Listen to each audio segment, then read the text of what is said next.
د مشر منظور احمد پښتين ښځه آسیا پښتين د منظور پښتين په اړه څه وایي. سلامونه او نیکې هیلې ملګرو. که غواړئ چې پوه شئ نو ویډیو تر اخره وګورئ. هغه وایي منظور پښتين لا واده نه وړاندې ما نه و لیدلی. واده ته مو 10 ورځې پاتې وې چې خور مې راته په خپل موبایل کې د منظور عکس وښودل.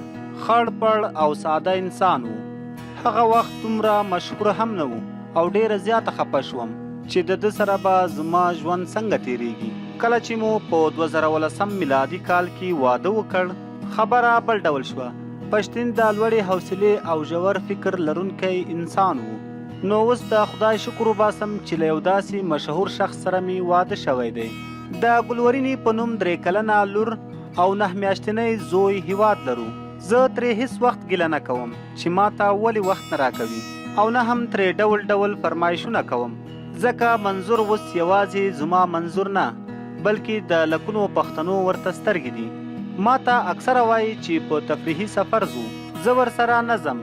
یو خو یې مینوال خورا زیات دي او بل زه په کور کې د خواښې او خسر سره ډیره خوشحاله یم. منظور پښتون په خطرناکه لاره روان دی.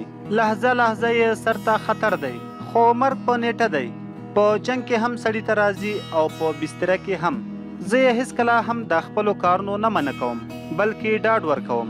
هغه زیاتوي منظور چې کله کور کې وده وي نو هیڅوک جرأت نشي کولی چې راویښې کړي.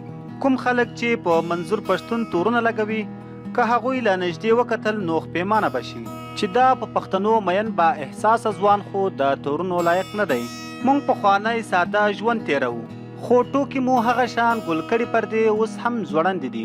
دا وه زموږ نننۍ ویډیو.